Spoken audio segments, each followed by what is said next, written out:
जय हिंद साथियों, नमस्कार। एक बार फिर से माँ सरस्वती, माँ भगवती को वंदन। आप सभी का हार्दिक स्वागत और अभिनंदन। मैं हूं आपका साथी दोस्त विकास, स्कूल व्याख्याता राजनीति विज्ञान, और आप जुड़े हुए हैं विकास चौधरी आरएस निःशुल्क यूट्यूब चैनल के ऊपर। जैसा कि प्यारे साथियों, हमारे चैनल की थीम रही है कम कंटेंट में मैक्सिमम आउटपुट आपको किस प्रकार से मिल सके। इसी संदर्भ में आज हम लोग बात करेंगे प्यारे साथियों, भारतीय राजनीति एवं शासन व्यवस्था। और भारतीय राजनीति और शासन व्यवस्था में हम लोग आज बात करेंगे संघवाद की। किसकी बात करेंगे? संघवाद की। अब देखिए प्यारे साथियों, संघवाद के बारे में आप लोगों ने पहले से ठीक अच्छे ढंग से पढ़ रखा होगा, यह मैं आप लोगों से आशा और अपेक्षा करता हूं। लेकिन आज की क्लास में संघवाद पढ़ेंगे नहीं, सीधा संघवाद है जो अपने हृदय में यानी कि अपने दिल और दिमाग में आत्मसात करेंगे। क्योंकि प्यारे विद्यार्थियों, ट्रिक्स व कॉन्सेप्ट से याद करवाने वाली ये क्लास रहने वाली है। आप लोग पहले से खूब पढ़ रखा है, लेकिन अगर इस लगभग हम बात करें आधे घंटे के सेशन में, आप लोगों को लगेगा कि संघवाद वाकई में इस प्रकार से पढ़ा जाता है। हम बात करें भारतीय संघवाद की या फिर बात करें हम भारतीय संविधान की विशेषता की, हर एक प्रतियोगी परीक्षा में, चाहे वो सेंट्रल लेवल की हो या फिर स्टेट लेवल की हो, यहां से आप लोगों के प्रश्न देखने को मिलता ही मिलता है। बिना कोई विलंब किए हम बात करते हैं सीधे पहले। अब देखिए प्यारे साथियों, सबसे पहले मैं आप लोगों को बताऊंगा कि संघवाद होता क्या है, यानी कि संघवाद किसे कहते हैं, संघवाद की आवश्यकता क्यों पड़ी, या फिर हम लोग बात करें संघवाद के ऐतिहासिक विकास क्रम की। तो हम बात करेंगे सबसे पहले 1935 में। 1935 में एक अधिनियम आया था जिसका नाम था भारत शासन अधिनियम। भारत शासन अधिनियम।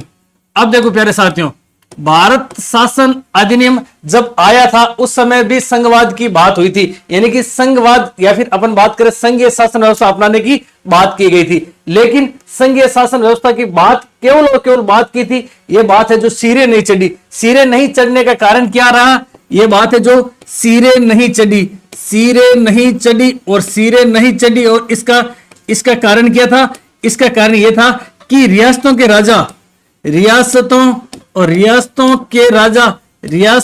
राजा और राजाओं ने, अपन कह सकते हैं कि संघ में मिलने से क्या कर दिया?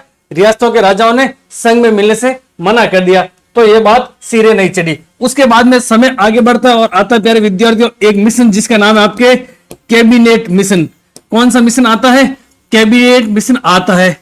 इस समय भी संघवाद की बात की थी, लेकिन प्यारे साथियों इस समय अपन कह सकते हैं एक ढीला ढाला संघवाद, एक ढीले ढाले संघवाद की बात कही थी। ढीले ढाले संघवाद की बात करें तो राज्यों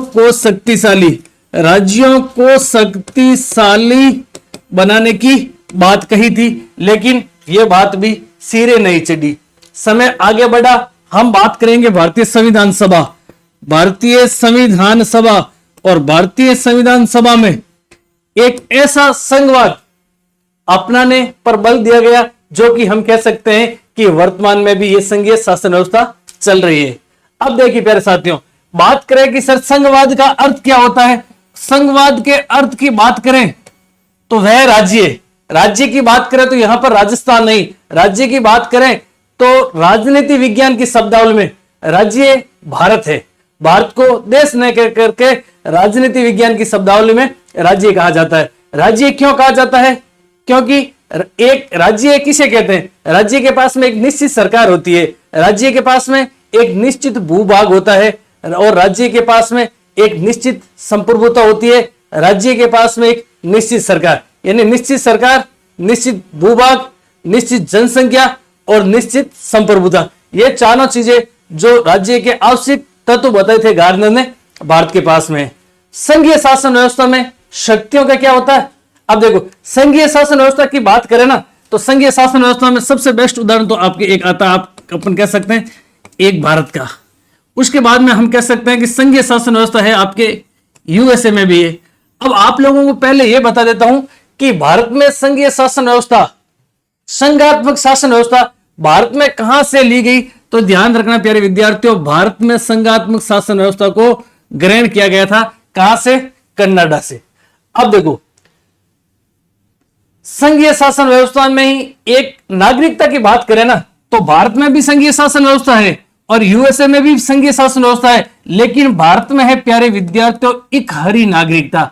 कौन सी नागरिकता?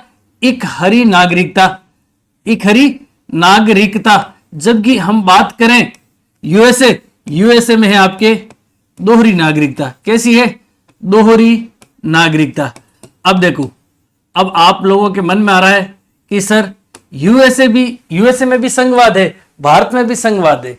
अब देखिए, संघवाद की बात करें तो केंद्र स्तर पर एक सरकार और राज्यों की या फिर इकाइयों की अलग सरकार कह सकते हैं। यह संघात्मक शासन की व्यवस्था होती है, संघात्मक शासन की विशेषता होती है। लेकिन भारत में संघीय शासन व्यवस्था होने के बावजूद एक हरी नागरिकता है। जबकि यूएसए की बात करें, यूएसए में भी संघात्मक शासन व्यवस्था है, लेकिन वहां पर दोहरी नागरिकता है। यानी कि जैसे यूएसए के अंदर 50 राज्य है, यानी कि राज्य तो संघात्मक शासन व्यवस्था की बात करें या फिर राजनीतिक शब्दावली की बात करें तो राज्य तो अमेरिका है, लेकिन हम बात करें इकाइयों की या फिर हम बात करें प्रदेशों की तो इकाइयां वहां पर कितनी है? 50। अब देखो 50 इकाइयां हैं। जबकि बात करें भारत में अभी वर्तमान में 28 राज्य यानी कि 28 इकाइयां और 8 यूनियन टेरिटरी है। अब देखो, अमेरिका का नागरिक, मान लीजिए अमेरिका की कोई एक इकाई या फिर अपन बात करें राज्य जिसका नाम है कैलिफोर्निया का नागरिक है, उसको कैलिफोर्निया की नागरिकता भी है और अमेरिका की नागरिकता भी है। जबकि हम लोग बात करें भारत की तो भारत में इकरी नागरिकता है। यानी कि जैसे मैं राजस्थान से हूं तो मेरी नागरिकता कोई राजस्थानी नहीं है, हमारी नागरिकता क्या है?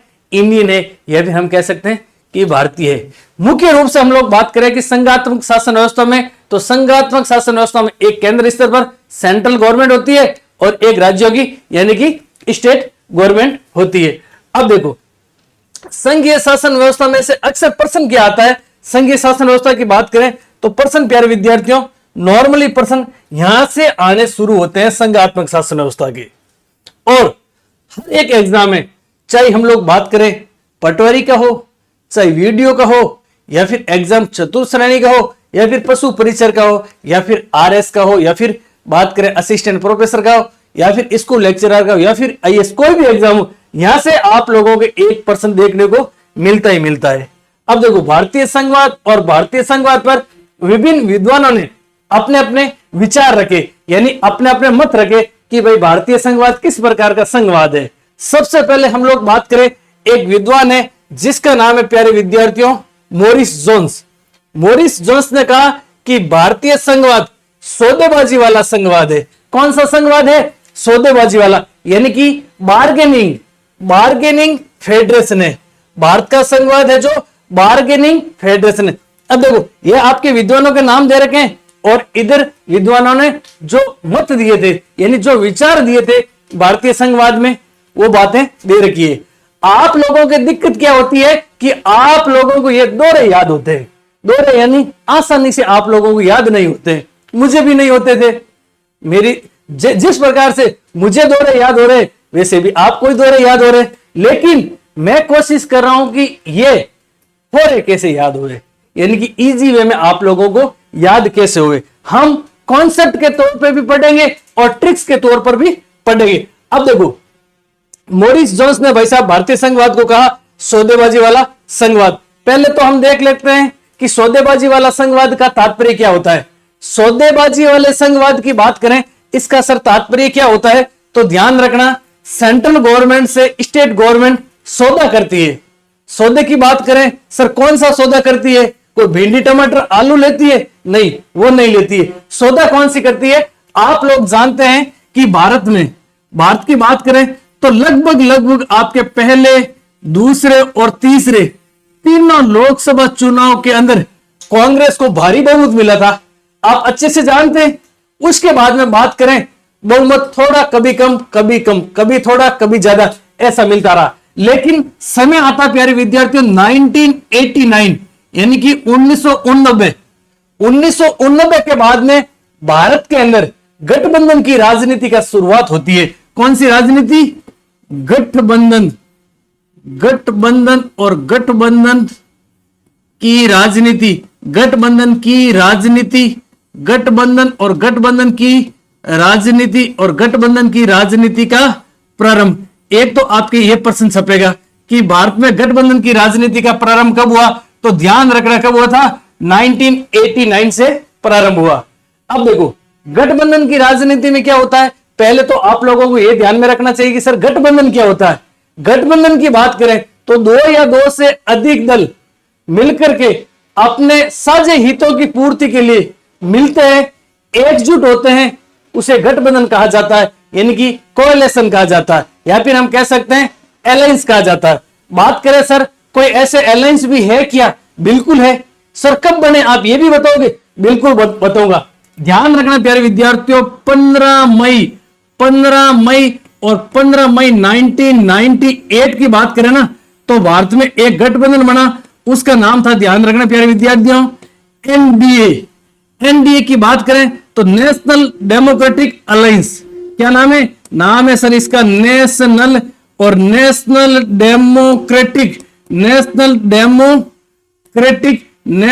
डेमोक्रेटिक अलायंस और नेशनल डेमोक्रेटिक अलायंस। और इस अलायंस का गठन कब होता है, तो आप कहेंगे सर 15 मई 1998 को इस अलायंस का गठन होता है।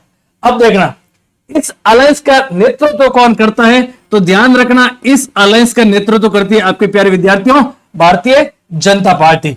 उसके बाद में समय और आगे बढ़ा और बात करते हैं हम लोग 2004 में एक और गठबंधन बना और इस गठबंधन का नाम है प्यारे विद्यार्थियों यूपीए। क्या नाम है, यूपीए। अब देखो यूपीए को क्या कहा जाता है, संयुक्त प्रगतिशील गठबंधन। क्या कहा जाता है, संयुक्त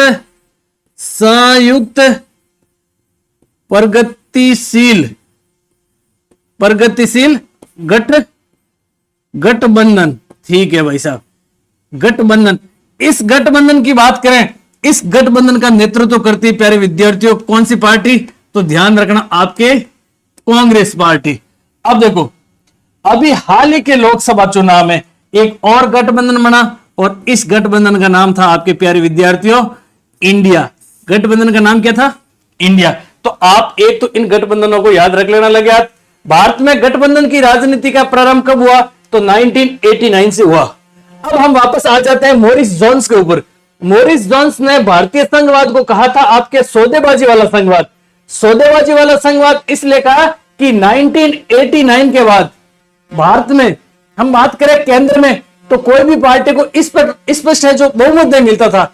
स्पष्ट बहुमत नहीं मिलने के कारण राज्यों की सरकारें क्या थी, मजबूत थी। राज्य सरकारें केंद्र सरकार में जो बड़ा दल होता था उसको कहती थी अगर आप हमारी बात मानेंगे, हमारे साथ में सौदा करेंगे तो हम आपको क्या दे देंगे, बहुमत दे देंगे और आपकी ये जो सेंट्रल में गवर्नमेंट बन जाएगी। ठीक है, अब देखना हम लोग बात करें 1998 में भारत में सरकार किसकी थी, एनडीए की थी। आपने नाम सुना होगा प्यारे साथियों जयललिता का। किसका नाम, जयललिता का नाम आप लोगों ने सुना होगा। आपने नाम सुना होगा ममता बनर्जी का। आपने नाम सुना होगा ममता बनर्जी का।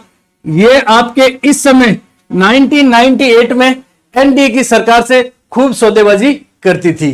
ठीक है प्यारे विद्यार्थियों, आगे देखिए सौदेबाजी का मतलब है कि भाई आप हमारे राज्य को या तो विशेष राज्य का दर्जा दो या फिर विशेष बजट आवंटित करो तो हम आपको क्या देंगे, समर्थन देंगे सेंट्रल में। समय आगे बढ़ा हम लोग अगर बात करें 2004 की तो 2004 और 2004 के अंदर 1998 में तो सरकार थी आपके एबीवी की बात करें तो अटल बिहारी वाजपेयी जी की। 2004 में बात करें तो सरकार थी आपके एमएमएस की बात करें मनमोहन सिंह जी की। ठीक है, अब देखो इस समय भी सौदेबाजी वाली प्रणाली थी और इस समय हम बात करें एक तो सौदेबाजी ज्यादातर करते थे वामपंथी। कौन करते थे, वामपंथी। और एक करते थे आपके लालू प्रसाद जी यादव। लालू प्रसाद जी यादव ये आपके इस समय बहुत ज्यादा सौदेबाजी करते थे। अब देखो आप लोगों को याद रखना है कि देखो या तो आपके सीधा प्रश्न आएगा, हल्का प्रश्न आएगा, काजू बादाम वाला प्रश्न आएगा तो आपके सीधा आएगा कि भारतीय संघवाद को सौदेबाजी वाला संघवाद किसने कहा, तो आप लोगों को उत्तर करना है कि मॉरिस जोन्स ने कहा। अब देखो ये आपके कॉन्सेप्ट तो क्लियर हो गया कि इस वजह से कहा जाता। अब आपको याद ऐसे रखना है, हमारी क्लास की थीम थी कि क्लास का क्लास में ही याद कराया जाएगा। अब देखो अपन मार्केट में कुछ सामान लाने के लिए जाते हैं तो अपन जोश जोश में क्या कर लेते हैं, सौदा कर लेते हैं। जोश जोश में सौदे से हो जाएगा मोरिस जोन्स और सौदे से हो जाएगा सौदेबाजी। या फिर आप ऐसे याद रख लो 1998 में जोश जोश में सौदा कर लिया था ममता बनर्जी और जयललिता ने, किससे, एनडीए की सरकार ने। तो जोश से हो जाएगा मोरिस जोन्स और सौदेबाजी से हो जाएगा सौदेबाजी वाला संघवाद, या फिर हम लोग कह सकते हैं बार्गेनिंग थ्योरी। आशा और अपेक्षा करता हूं कि आप लोगों को ये ट्रिक्स और कॉन्सेप्ट अच्छा समझ में आ गया होगा, आई होप। और अगर आप लोगों को सेशन अच्छा लग रहा है तो आप कमेंट बॉक्स में कमेंट जरूर करें। अब देखो आगे हम बात करते हैं आइवर जेनिंग्स की। आइवर जेनिंग्स ने क्या कहा था, भारतीय संघवाद को कहा था प्यारे विद्यार्थियों अत्यंत केंद्रीकरण प्रवृत्ति वाला संघ। क्या कहा था, अत्यंत केंद्रीकरण प्रवृत्ति वाला संघ। आई वर, आई का अपन कहते हैं किसी को बुलाते तब कहते हैं आई, इधर अरे ओ इधर, ठीक है। आई और बात कर रहे हैं किसकी, वर की। वर की बात करें तो किसकी, दुल्हे की बात कर रहे हैं, ठीक है। आई वर, दुल्हे को बुलाते हैं आई वर जेनिंग्स। तो देखिए अगर दुल्हे को बुलाते हैं या फिर दुल्हा मंडप में आता ना तो वह कहां पर बैठता है, केंद्र में बैठता है। यानी कि वर की प्रवृत्ति कैसी होती है, केंद्र में बैठने की होती है। तो आइवर जेनिंग्स ने प्यारे साथियों क्या कहा था भारतीय संघवाद को, अत्यंत केंद्रीकरण प्रवृत्ति वाला संघ। आइवर जेनिंग्स ने भारतीय संघवाद को क्या कहा, अत्यंत केंद्रीकरण प्रवृत्ति वाला संघ, ठीक है साथियों। आगे बात करते हैं आइवर जेनिंग्स के बाद में। आइवर जेनिंग्स के बाद में हम लोग बात करें तो देखिए एक विद्वान है जिसका नाम है आपके अल्फ्रेड स्टीफन। क्या नाम है, अल्फ्रेड स्टीफन। बहुत आराम से याद रह जाएगा अल्फ्रेड स्टीफन। स्टीफन अल्फ्रेड में आप याद रखो स्टीफन। स्टीफन से याद रखना टिफिन नहीं होता जो आप लोग खाना ले जाते हैं, चाहे आप लोग चाहे लाइब्रेरी जाते हैं, चाहे आप लोग खेत में जाते हैं, या फिर आप स्कूल जाते हो यानी स्कूल जाते हो, या फिर और कोई जॉब पे जाते हो तो आप खाना ले जाते हैं, तो खाने वाले टिफिन। अब देखो प्यारे साथियों सीधी बात है, ये बात हो रही किसकी, टिफिन की बात हो रही, स्टीफन। अब देखो ये आपके टिफिन है, ठीक है। अब देखो ये टिफिन है ना, इसमें तीन क्या है, खंड है। ये आपके एक खंड हो गया, ये एक खंड हो गया, ये एक खंड हो गया। तो ये आपस में क्या होते हैं, होल्डिंग। होल्डिंग की बात करें तो आपस में जुड़े हुए होते हैं। क्या होते हैं, जुड़े होते हैं। होल्डिंग टुगेदर यानी एक दूसरे से, फेडरेशन। होल्डिंग टुगेदर फेडरेशन की बात कही थी आपके स्टीफन ने। किसने कही थी, स्टीफन ने कही थी, होल्डिंग टुगेदर फेडरेशन।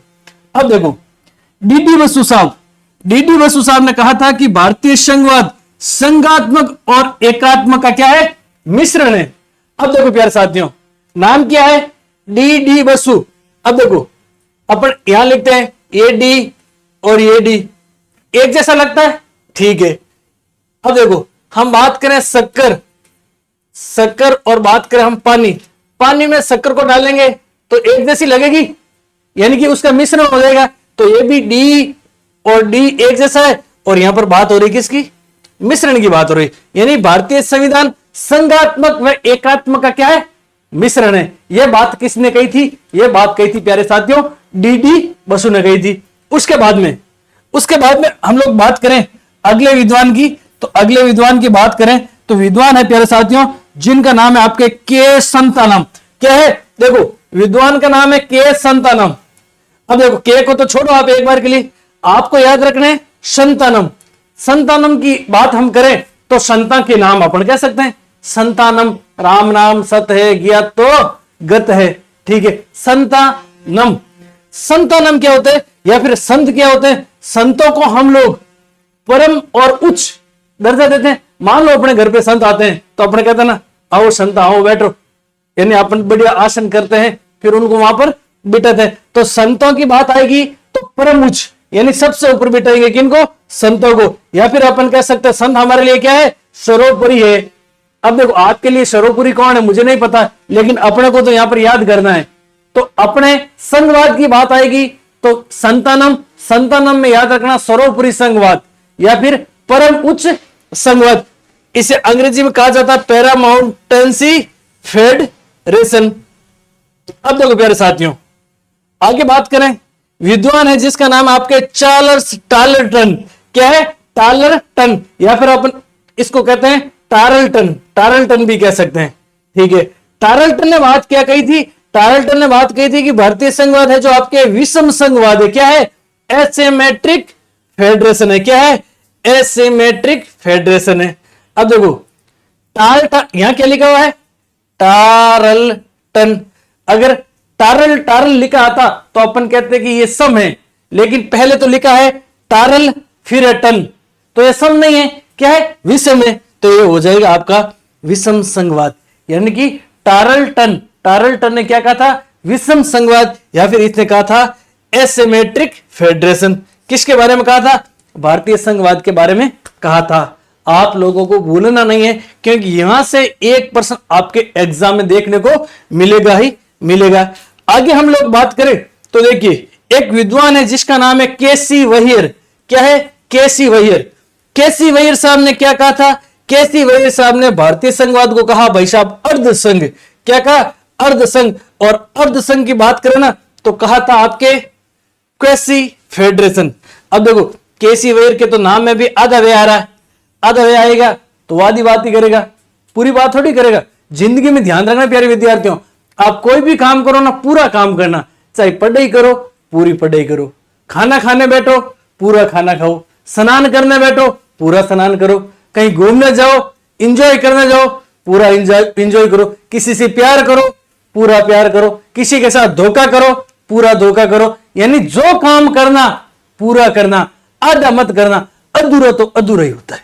ठीक है, ये अधूरा आधा नाम है। देखो हम केवल और केवल ट्रिक्स आपको याद करवाने के लिए बता रहे हैं। केसी वहीर में आधा वे है, तो इसने कहा कि भारत है जो क्या है? अर्ध संघ है, यानी कि क्वासी फेडरल है। और क्वासी फेडरल की बात कौन करता है? केसी वहीर करता है। एक बार आप इसका मैं साइड में हो जाता हूं, अच्छे से क्या ले लो? स्क्रीनशॉट, यानी स्क्रीनशॉट ले लीजिए। मैं पूरा साइड में हट जाता हूं। हेलो,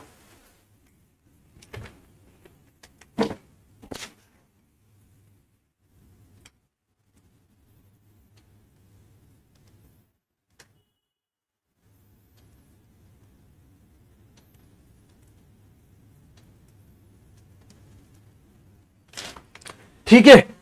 अब आपको इसको अच्छे से याद रख लेना, यहां से आपके प्रश्न देखने को मिलेगा ही मिलेगा।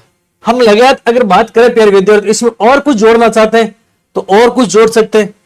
और क्या जोड़ सकते हैं सर? और ये जोड़ सकते हैं, एक दो किताबों का नाम लिख दो जो प्रसिद्ध है। जैसे हम लोग बात करें आइवर जेनिक्स की किताब लिख लो, और एक किताब और लिख लो केसी वहीर की भी लिख दो। आइवर जेनिक्स की लिख लो, केसी वहीर की लिख लो। आइवर जेनिंग्स आइवर जेनिंग्स की एक बुक थी, वो पुस्तक लिखी थी उसने 1953 में। और इस पुस्तक का नाम क्या था? आप लोगों को कमेंट बॉक्स में कमेंट करके बताना है। हम लोग बात करें उसके बाद में केसी वहीर की बात करें तो इन्होंने भी एक बुक लिखी थी। और उन्होंने बुक कब लिखी थी? तो लिखी थी 1963 में। इस बुक का नाम क्या था? Federal government, FEDERALGOVT।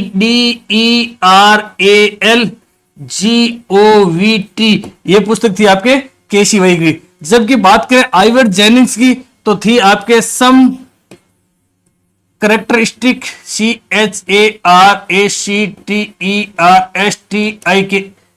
Some characteristic of Indian constitution. ठीक है, बात करें सर आइवर जेनिंग्स, और आइवर जेनिंग्स ने भारतीय संघवाद को क्या कहा था? केंद्रीयकरण प्रवृत्ति वाला संघवाद। ये देखो आइवर जेनिंग्स ने क्या कहा था? केंद्रीयकरण प्रवृत्ति, और केंद्रीयकरण में भी कहा था अंत्यंत केंद्रीयकरण। लिख लीजिए, अंत्यंत केंद्रीयकरण। अंत्यंत है जो केंद्रीयकरण वाला संघवाद कहा था। किसने कहा था? आइवर जेनिंग्स ने कहा था। क्या कहा था? अत्यंत केंद्रीयकरण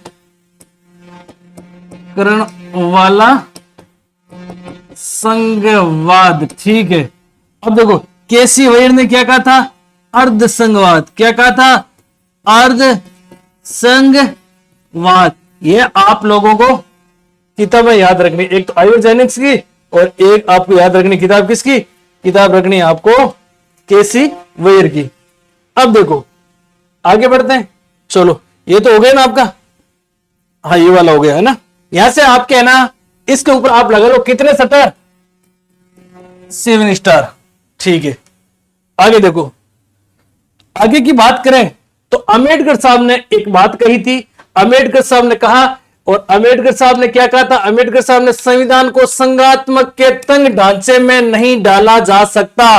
अम्बेडकर साहब ने कहा था कि भारतीय संविधान को संघात्मक के, यानी कि अपन बात करें फेडरेशन के तंग ढांचे में नहीं डाला जा सकता है। यह बात किसने कही थी, अम्बेडकर साहब ने कही थी। हम लगे हाथ एक बात रखते हैं जिसका नाम है आपके डॉक्टर राजेंद्र प्रसाद।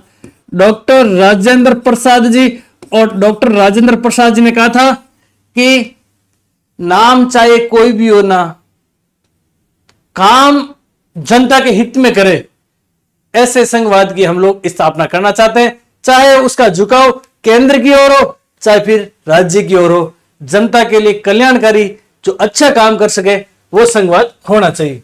अब देखो आगे है आपके ग्रेनविल ऑस्टिन। ग्रेनविल ऑस्टिन के ऊपर आपको लगाना भाई साहब 7 स्टार।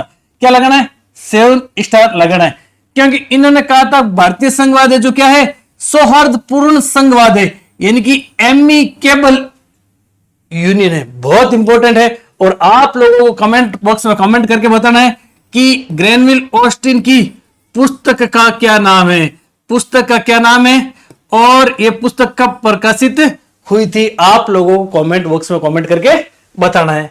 अब देखो इसको भी याद करवा दो सर, बिल्कुल याद करवा देंगे। यह क्या है, ऑस्टिन। ठीक है, ऑस्टिन की बात करें ना तो फिर कैसे याद करें इनको। ऑस्टिन ने कहा था, चलो ये ग्रेनविल है, क्या है, ग्रेन्यूल है। ग्रेन्यूल से याद रख लेना आप, ग्रेन्यूल्स, क्या, ग्रेन्यूल्स। ग्रेन्यूल्स, और ग्रेन्यूल्स कहां पर है, स्ट्रे में है, स्ट्रे से हो जाएगा ऑस्टिन। अब देखो आपके घर पे कोई मेहमान आते हैं या फिर आप किसी के घर पे मेहमान बन के जाते हैं, चाहे वो अगला मेहमान माने ही नहीं, लेकिन आप जबरदस्ती चले जाते हैं कि मान मैं तेरा मेहमान। अब वो आपके ट्रे में कुछ ऐसे ग्रेन्यूल्स, ऐसे खाने पीने की सामग्री लेकर आता है, तो आपको ऐसा माहौल लगता है ना कि सौहार्दपूर्ण माहौल है। तो सौहार्दपूर्ण संघवाद की बात कौन करता है, करता है आपके ग्रेनविल ऑस्टिन। ग्रेनविल ऑस्टिन ने भारतीय संविधान सभा के बारे में भी टीका की थी, यानी ग्रेनविल ऑस्टिन भारतीय संविधान के, या फिर बात करें भारतीय संविधान सभा के बहुत बड़े क्या थे, टीकाकार थे। क्या थे, टीकाकार। अब देखो एस.के. चौबे, एक विद्वान है जिसका नाम है आपके एस.के. चौबे। एस.के. चौबे ने भारतीय संघवाद को कहा सैद्धांतिक भ्रम। क्या कहा कि भारतीय संविधान, भारतीय संघवाद एक सैद्धांतिक भ्रम है। क्या है, सैद्धांतिक भ्रम है। आप सीधा सीधा याद रख लेना, चौबे ने कहा था सैद्धांतिक भ्रम। चौबे से याद रख लेना ऐसे। देखो ये जो भी ट्रिक्स है ना याद रखना, आपका हमारा उद्देश्य आपको याद हो जाए और आप एग्जाम में सही कर दे। जैसे कि कोई आदमी होता है अपना वो मुंह है ना चबाता रहता है, ऐसा ऐसे कुछ करता रहता, हालांकि उसके मुंह में होता नहीं है कुछ, लेकिन अपने को लगता है ये कुछ कोई पान मसाला है, सुपारी है, ऐसा कुछ खा रहा है। ठीक है, तो अपन भ्रम में रहते हैं। तो भ्रम में रहने चौबे से हो जाएगा चबाना, चबाने से हो जाएगा सैद्धांतिक भ्रम। जैसे गाय भैंस बकरी उगली करती रहती है ना पूरे दिन, कई होते हैं ऐसे जो पूरे दिन मुंह को हिलाते रहते हैं। हिलाने की चीज है वो हिलो, मुंह को 24 घंटे थोड़ी हिलाना है। सही बात है गलत है, सैद्धांतिक भ्रम। अपने को लगता है कि ये चबा रहा है कुछ, तो चबाने से हो जाएगा चौबे और सैद्धांतिक भ्रम। अब देखो भाई साहब, ये आपको बहुत इंपॉर्टेंट नाम, बहुत ही महत्वपूर्ण, एक करिश्माई नेतृत्व के धनी माननीय श्रीमान नरेंद्र भाई मोदी जी, जो कि वर्तमान में भारत के क्या है, पीएम है। और पीएम का पद अपना में बहुत बड़ा होता है। बहुत बड़ा होता है कि नहीं होता, बताओ। बिल्कुल होता है। अब देखो नरेंद्र मोदी जी जब सत्ता में आए थे, नरेंद्र मोदी जी कब आए थे, पहली बार सत्ता में बात करें केंद्र सरकार में आए थे आपके 2014 में प्रधानमंत्री बन के उन्होंने सहकारी संघवाद की भावना को बढ़ावा दिया। वेरी वेरी वेरी इंपॉर्टेंट है, इसके ऊपर भी आप लोगों को लगा लेना है 7 स्टार। यानी नरेंद्र मोदी जी ने सहकारी संघवाद की भावना को बढ़ावा दिया, और इसी सहकारी संघवाद की भावना के तहत उन्होंने एक आयोग की स्थापना की और उस आयोग का नाम था प्यारे विद्यार्थियों नीति आयोग। क्या नाम था? नीति आयोग था। क्या अभी भी है? National institution for transforming India, राष्ट्रीय भारत परिवर्तन संस्थान। और इस राष्ट्रीय भारत परिवर्तन संस्थान की बात करें, स्थापना कब की गई? तो 1 जनवरी 2015 को इसकी स्थापना की गई। इसकी स्थापना एक आयोग, एक एजेंसी जिसका नाम था आपके योजना आयोग, उस योजना आयोग की स्थापना की बात करो तो 15/3/1950 को योजना आयोग की स्थापना हुई। इस योजना आयोग को रिप्लेस किया था किसने? नीति आयोग ने। रिप्लेस करने के पीछे मुख्य कारण यह था सहकारी संघवाद को बढ़ावा देना। किसको बढ़ावा देना? सहकारी संघवाद को बढ़ावा देना। इस नीति आयोग में बॉटम टू अप यानी कि नीचे से ऊपर तक नीतियां बनाई जाती है। यानी कि नीति बनाते समय नीचे की स्थिति, गांव ढाणी के अंतिम छोर पर बैठे नागरिक की स्थिति को ध्यान में रखा जाता है। और नीति आयोग की बात करें तो नीति आयोग भारत के थिंक टैंक के रूप में कार्य करता है। किसके रूप में? थिंक टैंक के रूप में कार्य करता है। नीति आयोग के अध्यक्ष की बात करें तो नीति आयोग और नीति आयोग के अध्यक्ष कौन होते हैं? अध्यक्ष होते हैं प्यारे विद्यार्थियों पीएम। और वर्तमान अध्यक्ष की बात करें, वर्तमान अध्यक्ष कौन है? श्री नरेंद्र जी मोदी। उपाध्यक्ष की बात करें नीति आयोग के, वर्तमान समय में नीति आयोग के उपाध्यक्ष है आपके श्री सुमन के बेरी। कौन है? सुमन के बेरी। अब आप लोगों के मन में आ रहा सर सुमन है तो आपने श्री क्यों बोला? श्रीमती बोलना चाहिए, या फिर शादी आदि नहीं की हुई होती तो आप सुश्री बोल देते। अरे भैया सुमन है जो मेल है, यह है ना आपके उपाध्यक्ष नीति आयोग के, ये पुरुष है, आदमी है। सुमन नाम देख करके आप विचलित मत हो जाना। संतोष है, सुमन है, कैलाश है, ठीक है, इस चीज को आप लोगों को ध्यान रखना। वर्तमान समय में नीति आयोग के सीईओ की बात करें तो सीईओ है आपके BVR सुब्रमण्यम। BVR सुब्रमण्यम है आपके नीति आयोग के वर्तमान समय में सीईओ। तो आपके मोदी जी ने सहकारी संघवाद की भावना को बढ़ावा देना भारतीय संघवाद की विशेषता बताई। अब देखो और आगे बढ़ते हैं, और विद्वान है आपके नॉर्मन डी पॉमर। नॉर्मन डी पॉमर ने भारतीय संघवाद को प्रशासनिक संघ कहा। क्या कहा? प्रशासनिक संघ कहा। किसने कहा? नॉर्मन डी पॉमर ने कहा। अब देखो प्रशासनिक लोग होते हैं ना, वो नॉर्मल होते हैं, सादे सीधे होते हैं, सादे एकदम है ना, सादा जीवन उच्च विचार। तो नॉर्मल से हो जाएगा आपके प्रशासनिक संघ। आप लोगों को याद रखना है, ठीक है। अब देखो एक विद्वान है जिसका नाम है आपके पॉल एच एप्पलबी। एप्पल की बात आती है, पॉल एच एप्पलबी, और एप्पल की बात आएगी तो अत्यंत संघीय यानी एक्सट्रीमली फेडरल। भाई साहब आप एप्पल खाएंगे तो क्या हो जाएंगे? अत्यंत संघीय यानी अत्यंत अपन कह सकते हैं मजबूत हो जाएंगे। तो अत्यंत संघीय या फिर अत्यंत मजबूत कम होंगे आप लोग जब एप्पल खाएंगे। और इस एप्पल को खा लेना कहां पर?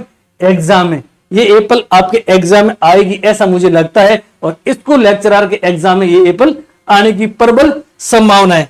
तो एप्पल खाएगा वो क्या हो जाएगा? अत्यंत संघीय। और पॉल एच एप्पलबी ने भारतीय संघवाद को अत्यंत संघीय संघवाद कहा था। अब देखो एक विद्वान है जिसका नाम आपके डगलस बर्नी।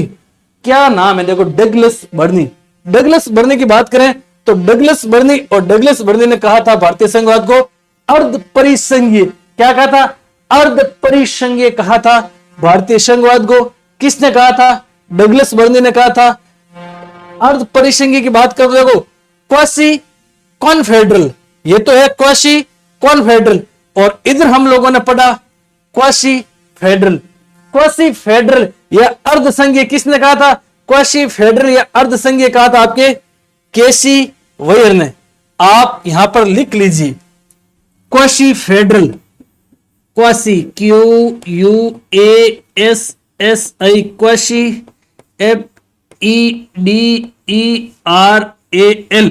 और क्वासी फेडरल की बात करें तो अर्ध संघीय, और अर्ध संघीय किसने कहा था? अर्ध संघीय कहा था भाई साहब केसी वैयर ने। किसने कहा था? केसी वैयर। वही केसी वैयर जिन्होंने 1963 में एक किताब लिखी जिसका नाम था आपके फेडरल गवर्नमेंट। ठीक है प्यारे साथियों, अब देखो एक और विद्वान है जिसका नाम है एमवी पायली। एमवी पायली ने भारतीय संघवाद के बारे में कहा कि भारत के संविधान का ढांचा तो क्या है? संघात्मक है, पर भारतीय संविधान की आत्मा क्या है? एकात्मक है। यानी कि ढांचे की बात करें तो स्ट्रक्चर यानी मूल ढांचा तो क्या है? संघात्मक है, जबकि आत्मा क्या है? एकात्मक है। आत्मा एकात्मक, ढांचा संघात्मक। और आत्मा की बात करेंगे आपके कौन? एमवी पायली साहब। एमवी पायली साहब किसकी बात कर रहे हैं? आत्मा की। तो प्यारे विद्यार्थियों एक बार फटाफट से आप लोग कर लीजिए आंखें बंद, जहां भी है आंखें बंद कर लो, और मैं बोल रहा हूं आप लोगों को पीछे पीछे गुनगुनाना है। क्या करना है? गुनगुनाना है। आशा और अपेक्षा करता हूं कि आप लोगों ने आंखें बंद कर ली होगी। आंखें बंद कर ली तो सबसे पहले हम लोगों ने पढ़ा था भारतीय संघवाद। भारतीय संघवाद की बात करें या फिर बात करें संघीय शक्तियां कहां से ली गई? कनाडा से। भारतीय संघवाद और अमेरिका का संघवाद अलग अलग है, दोनों जगह संघवाद है, लेकिन अमेरिका में इकहरी नागरिकता नहीं, दोहरी नागरिकता है, जबकि भारतीय संघवाद में आपके इकहरी नागरिकता। उसके बाद में हम लोगों ने पढ़ा कि संघवाद शब्द का सर्वप्रथम प्रयोग, संघवाद शब्द और संघवाद शब्द का क्या था? सर्वप्रथम प्रयोग। और सर्वप्रथम प्रयोग की बात करें तो क्या था? 1935 के भारत शासन अधिनियम में सिरे नहीं चढ़ा था, क्योंकि रियासतों के राजाओं ने संघ में शामिल होने से मना कर दिया। उसके बाद में कैबिनेट मिशन आया, राज्य को शक्तिशाली बनाने की बात कही, तो ये भी सिरे नहीं चढ़ी बात। उसके बाद में संविधान सभा, और संविधान सभा की बात करें तो संविधान सभा में कुल सदस्य कितने थे? 389 सदस्य थे। बात करें संविधान सभा में जो भारत पाकिस्तान का विभाजन हुआ था, भारत पाकिस्तान का विभाजन हुआ था, उस समय संविधान सभा में कितने सदस्य थे? तो थे 299 सदस्य। जब हम लोग बात करें भारत का संविधान लागू हुआ, और लागू की बात करें तो 26 जनवरी 1950, या फिर हम लोग बात करें अंतिम बैठक, और अंतिम बैठक की बात करें 24 जनवरी 1950, उस समय भारतीय संविधान में कितने सदस्य थे? तो आप लोगों को उत्तर हो जाएगा 284 सदस्य। तो आखिरकार भारतीय संविधान सभा ने संघात्मक शासन व्यवस्था को अपनाया था। अब देखो संघात्मक शासन व्यवस्था के तहत हम लोगों ने पढ़ा कि भारतीय संघवाद को कुछ लोगों ने यानी कि विद्वानों ने अलग अलग नामों से पुकारा था। मॉरिस जोन्स की बात करें तो सौदेबाजी संघ यानी बार्गेनिंग फेडरेशन। आइवर जेनिंग्स की बात करें तो अत्यंत केंद्रीकरण प्रवृत्ति वाला संघ। अल्फ्रेड स्टीफन, मैंने आप लोगों को ट्रिक से बताया कि स्टीफन यानी एक टिप्पण, फिर दूसरा टिप्पण, फिर तीसरा टिप्पण, टुगेदर होल्डिंग रहते हैं, तो स्टीफन ने कहा holding together federation. D Basu ने कहा भारतीय संविधान संघात्मक व एकात्मक का मिश्रण है। के संतानम ने कहा परम उच्चता या फिर सर्वोपरि संघवाद। चार्ल्स टार्लेटन ने कहा विश्व संघवाद। मैंने आप लोगों को समझाया कि अगर टार्लेटन होता, नहीं टारल होता तो सम हो जाता, यहां पर है टार्लेटन, तो हो गया आपके विषम संघवाद। फिर केसी वैयर में मैंने आपको बताया आधा आ रहा है, अधूरा आ रहा है, तो ये कहेगा अर्ध संघ। मैंने आप लोगों का अधूरा काम मत करना, कुछ भी अधूरा तो अधूरा ही होता है। फिर मैंने आप लोगों को बताया ये दो पुस्तकें हैं, एक तो आइवर जेनिंग्स की और एक आपके केसी वैयर की, इन दोनों को आप लोगों को याद रखना है। फिर अम्बेडकर साहब की बात करें तो भारतीय संविधान को संघात्मक के तंग ढांचे में नहीं डाला गया, ये बात किसने कही? अम्बेडकर साहब ने। ग्रेनविल ऑस्टिन की बात करें सौहार्दपूर्ण संघवाद। SK चौबे की बात करें तो चबाता रहता है कोई, तो अपने को लगता है कि मुंह में खा रहा है, क्या कुछ न कुछ खा रहा है, तो सैद्धांतिक भ्रम लगता है। उसके बाद नरेंद्र मोदी जी ने सहकारी संघवाद के तहत किसकी स्थापना की? एक आयोग जिसका नाम योजना आयोग को रिप्लेस करके नीति आयोग की स्थापना की। उसके बाद नॉर्मन डी पामर, मैंने आप लोगों को बताया कि नॉर्मल लोग होते हैं वो प्रशासनिक लोग होते हैं, सादा जीवन उच्च विचार होता है। पॉल एच एप्पल भी, यानी एप्पल खाएंगे तो आप अत्यंत क्या हो जाएंगे? संघी हो जाएंगे। आपका जो मध्य प्रदेश है ना, ये वाला मध्य प्रदेश, आपका मध्य प्रदेश क्या हो जाएगा? बढ़ जाएगा, यानी कि चौड़ा हो जाएगा, लंबा हो जाएगा। डगलस बर्नी की बात करें तो इन्होंने कहा था अर्ध परिसंघीय, यानी इन्होंने कहा था क्वासी कॉन्फेडरेशन। देखो ये तो है क्वासी कॉन्फेडरेशन और ये है आपके क्वासी फेडरेशन, थोड़ा सा ही अंतर है। आप लोग सिल्ली मिस्टेक मत करना, सिल्ली मिस्टेक करेंगे तो आप लोग आउट हो जाएंगे, आउट होते ही आप लोग निराश हो जाएंगे, तो ध्यान रखना। क्वासी फेडरल की बात करें तो आएगा आपके केसी वैयर। क्वासी कॉन्फेडरेशन की बात करें तो ध्यान रख लेंगे आएगा आपके डगलस बर्नी। और एमवी पायली की बात करें तो भारत के संविधान का ढांचा संघात्मक पर आत्मा एकात्मक है। अब आप लोगों से मैं एक प्रश्न पूछ रहा हूं और वो प्रश्न यह है प्यारे साथियों कि किस वाद के तहत भारतीय संघवाद को संविधान का मूल ढांचा घोषित किया गया था। आप लोगों से यह प्रश्न है और प्रश्न प्यारे साथियों यह है कि किस वाद के तहत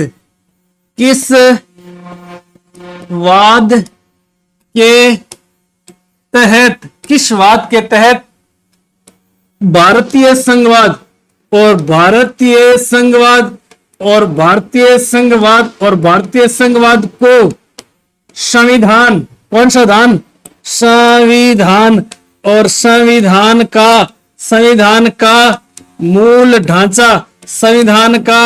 ढांचा घोषित किया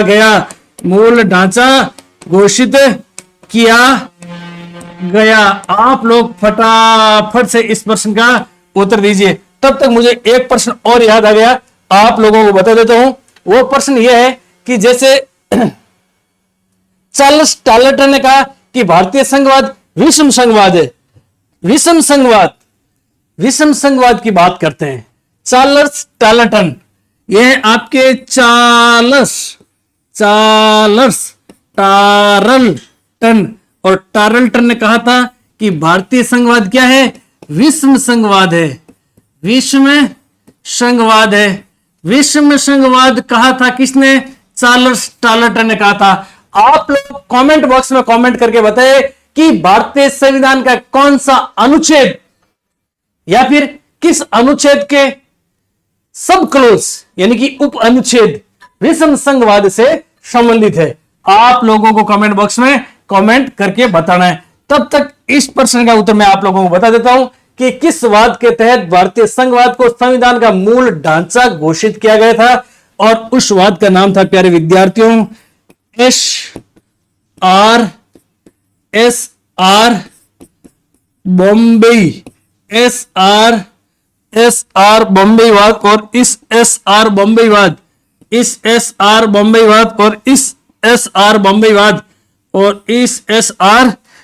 वाद में भारतीय संघवाद, एस आर बॉम्बे वाद पर वाद नहीं है भाई, वाद है, क्या है, एस आर बॉम्बे वाद है, एस आर बॉम्बे वाद। और समय की बात कर तो 1994 में भारतीय संघवाद को भारतीय संविधान का क्या मूल ढांचा घोषित किया गया। इस प्रश्न का उत्तर भी मैं ही बता देता हूं, ठीक है।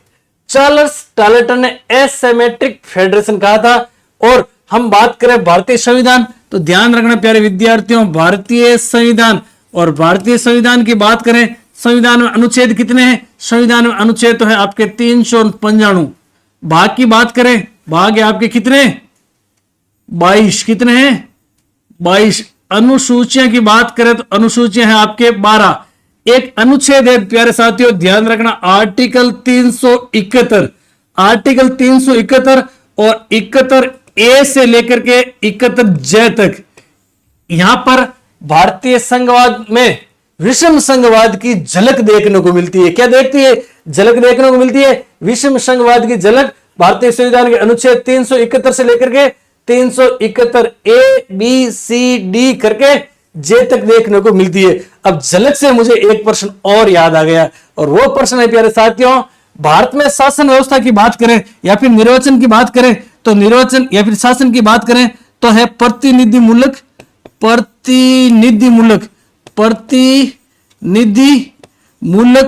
शासन व्यवस्था, प्रतिनिधिमूलक शासन व्यवस्था है। लेकिन साथ साथ हम बात करें, विश्व में एक ऐसा देश है जहां पर प्रत्यक्ष शासन होता है, और जिस प्रकार से पुराने समय में एथेंस में होता था और वर्तमान समय में बात करें तो स्विट्जरलैंड के कैंटन में होता है। भारत में भी प्रत्यक्ष लोकतंत्र की झलक कहीं पर देखने को मिलती है क्या? बिल्कुल सर, प्रत्यक्ष लोकतंत्र की झलक देखने को मिलती है। कहां पर मिलती है तो ध्यान रखना, ग्राम सभा में देखने को मिलती है। अब आप लोगों को अंतिम प्रश्न का उत्तर है जो कमेंट बॉक्स में कमेंट करके देना है कि ग्राम सभा का उल्लेख भारतीय संविधान के किस अनुच्छेद में, ग्राम सभा का उल्लेख भारतीय संविधान के किस अनुच्छेद में। तो प्यारे विद्यार्थियों, मित्रों और मित्रेणियों, ध्यान रखना, अगर आप लोगों को यह क्लास अच्छी लगी तो आप लोग कमेंट करके बताना, क्योंकि हमारी क्लास की थीम थी, और हमारी क्लास की थीम क्या थी कि हम क्लास में याद करेंगे। और याद किस प्रकार से करेंगे कि याद करेंगे ट्रिक्स और कॉन्सेप्ट के माध्यम से। किसके माध्यम से? ट्रिक्स और कॉन्सेप्ट के माध्यम से। तो मैंने कोशिश की आप लोगों के सामने इस प्रकार का मैटर परोसने की कि आपके कम कंटेंट में मैक्सिमम नंबर आ जाए। और मैं आपको इतना वादा और विश्वास दिलाता हूं कि हर एक परीक्षा में भारतीय संघवाद या फिर बात करें भारतीय संविधान की विशेषता से क्या आता है, प्रश्न आता ही आता है। तो प्यारे विद्यार्थियों, हम लोग मिलेंगे नेक्स्ट सेशन में। अब अपने सत्र को क्या देते हैं, विराम देते हैं, यानी कि सत्रावसान करते हैं। ठीक है। जय हिंद, जय भारत, जय संविधान साथियों।